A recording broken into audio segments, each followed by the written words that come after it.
So it is Saturday night, waiting for my steak to rest, and with that I was going to have a specific wine, but then I opened the wine, I smelled it, I poured a glass, and it kind of reminded me of a lighter red, maybe even Nebbiolo-like, even though not a Nebbiolo, so then I opted to not go with it to pair it with my steak, but it's already open, I have a glass poured, so I'll try it, maybe have it with some cheese later or tomorrow.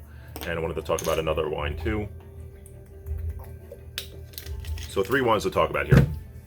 So let's, the one at hand here. What did I open up to have on my steak originally was a Hatzidaki, so a Greek red from Santorini, Mavrotragano. Mavrotragano is the grape varietal indigenous to Greece. I think indigenous to Santorini, but maybe not. 2017. So actually after I opened it and saw the color, it's a little bit lighter pigmented red, and it smelled a little bit like Nebbiolo. Not right now maybe as much, but there's an earthy, tarry aroma. I'm getting dried floral aromas. Not as much of that classic rose petal that I get in Nebbiolo and Barolo Barbaresco, but a little less so. But I could tell the wine kind of has a leanness to it. This has got a little bit of age on it. I can even see that the color is starting to brick a little bit.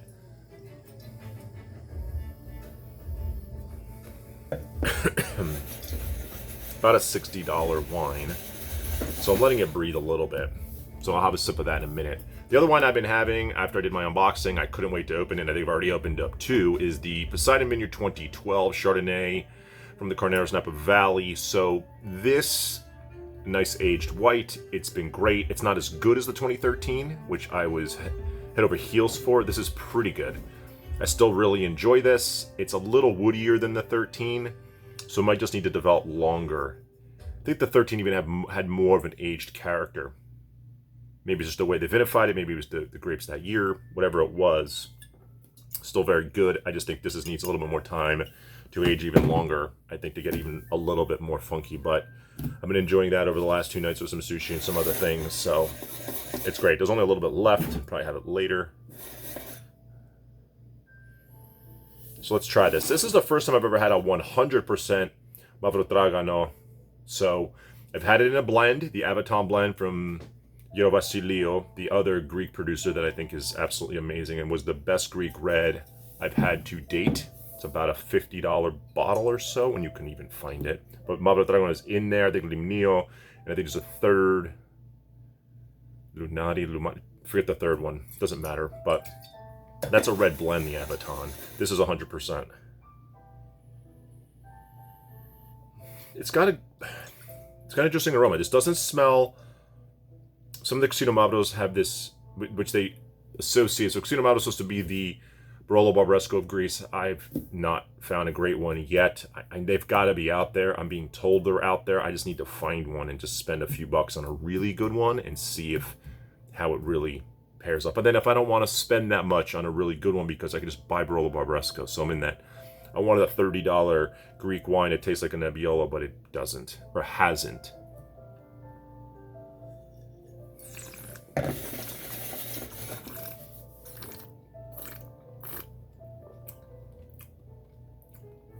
So I'm glad I'm not pairing this with the steak. This is an acidic red. The tannins are pretty mellow. This is a 17, so it's got a little bit of a few years on it. I wonder if the tannins would have been a little bit more in your face, but gosh, what do I attribute this to? I really like it.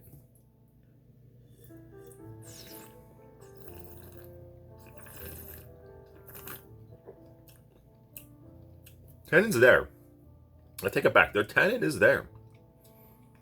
It's really smoothed out. Very, very fine grain tannin, but it's there.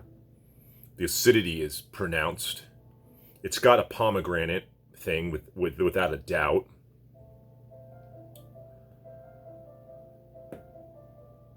It's a lingering finish, a little bit of baking spice. This kind of reminds me a little bit of Sicilian Nerello Muscalese.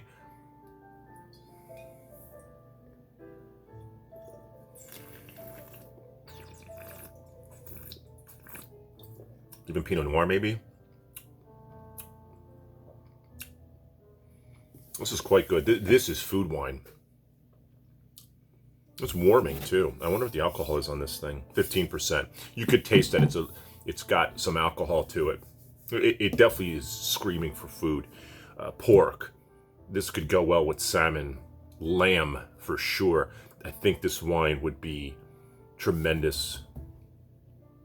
Yeah, this wine with lamb. And now I'm craving lamb. I have a steak here, but this wine could probably pair decently with the steak, but I kind of want something a little bit bigger typically. I really like this. I think I like this more than I thought I would. I like this way more than any Casino Mavro I've ever had. Way more. Trying to associate with something else. I think Nerello Muscalese, the Sicilian Reds down there, is what this most closely is reminding me of. And that's a good thing, because I do love those wines. Especially the $60 one that I've had, San Lorenzo, I guess must be a named vineyard down there. That one was amazing. Amazing, amazing. It kind of reminds me of that, and it's the same exact price.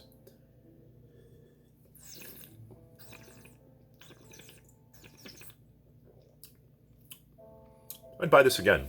I think I would definitely buy another one. I wouldn't buy a case.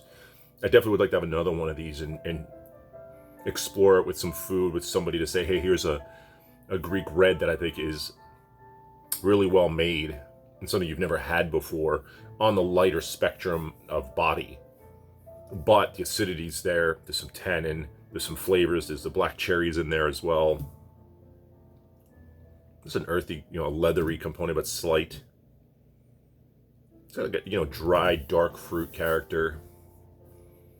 It's like a, I don't want to say that. I was going to say Vinsanto, but not. Vinsanto's a sweet wine, and this isn't anything like that. I don't know why for a split second it made me think, but because the acidity is so high here. So the acidity is very high, or high for a red here. It's a medium plus acidity. So that is that wine. I will be enjoying it, I think, over the next 2 nights. What's the wine that I chose for steak? I thought this was apropos, since I just had, I think I just had this, but a few years younger, and I didn't think that much of it. This is a 2016, but why so apropos? Because I just had one of the greatest Napa cabs I'd ever had, 20 years old, the 2002 Heights Cellars Martha's Vineyard. This isn't that. I would only wish. But this is the 2016 Heights Cellars cab from Napa. So this is their standard bottling, about $60, I think, is what this ends up costing. 14.5% alcohol. So I figured this would be a nice pairing with the steak. It's got 6 years on it. I think I had an 18 or 19 of this last weekend. Not 100% sure. But the Martha's Vineyard was something I will never forget. It's like a roasted smell here. Stewed fruit. A little volatile acidity. So when I smell balsamic vinegar, I always think a little bit of volatile acidity. Yeah, there's a slight scorched earth aroma, which brings me to Bordeaux. Ironically, I was going to open a 2014 Bordeaux today, but I opted not to. After I saw this, it just felt like this was apropos to open. I don't know why, And I guess in the back of my mind, after I tried the 18 and I thought it was decent, but not $60, I can get a Chapelet, and that's phenomenal. And some other wines in the 50-60 range for Napa cabs and are phenomenal. When I had this, and I was like, this is a little bit thin. And then the Martha's Vineyard version is, but that's that vineyard, single vineyard. It's an iconic vineyard in Napa. So this doesn't have this over unctuous, fruit bomby sometimes that Napa can have. This does have some elegance on the nose. I know there's a little bit I said balsamic vinegar. There's a scorched earth quality, not nearly as much as Bordeaux, but definitely something there. There's some cherry. feel like I needed to decant more. I have a little bit decanting. I'm only going to do a little less than half the bottle tonight.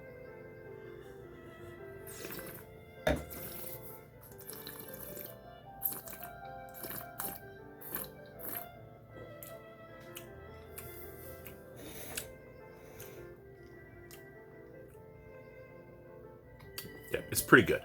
It's pretty good. It's not amazing. It's medium plus finish, medium plus tannin, medium-ish acidity, medium intensity. It's kind of lacking a little bit in the intensity. Maybe this wine just needs to age, but I feel like it doesn't have enough guts to age too much longer. That Mavrotragano was already 20 years old, and it was so youthful. This is 6 years old, and it's drying out a little. It's getting those tertiary things 6 years in, which is crazy.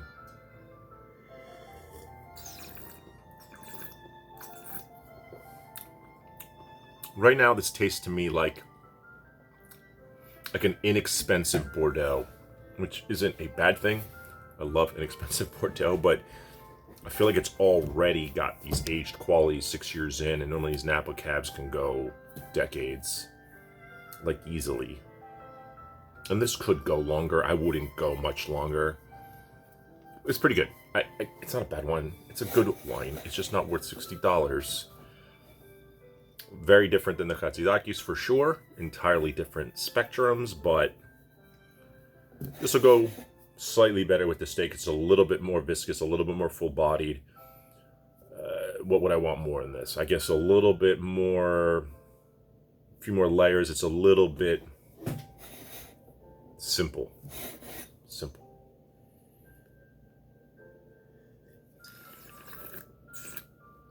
This might get better as it decants. So I'm gonna have these two wines over the next 2 nights. I don't know what I'm doing for dinner tomorrow. I don't even know if one of these will pair with what I'm gonna do for dinner tomorrow, because I was maybe gonna smoke some ribs. Red wines and ribs to me don't really work. It's more rosé or a light red.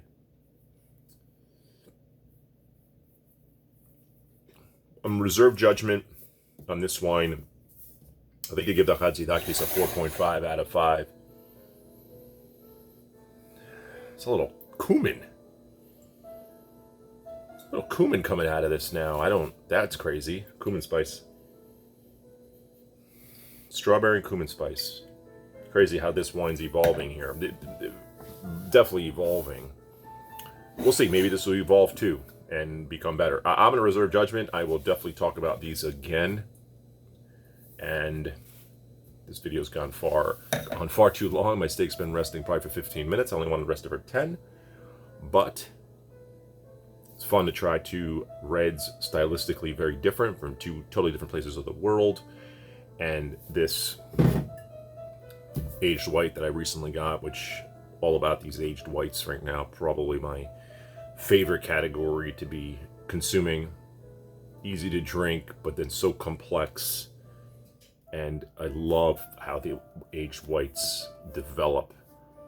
They get so much more gets added, and not. I feel like red loses some things, gains these tertiary flavors, and whites might lose some things, but I feel like they gain more. Their tertiary gain is higher than what they start off as. I feel like the reds lose more than they gain over time, but are phenomenal to try years long on. Like I said, a 20-year-old Martha's Vineyard was so youthful, but had such, the tannins were so silky and it had such grit and so much sediment. It's just amazing. Just amazing. Anyway, that's why I love wine. Time for dinner. Have a good night.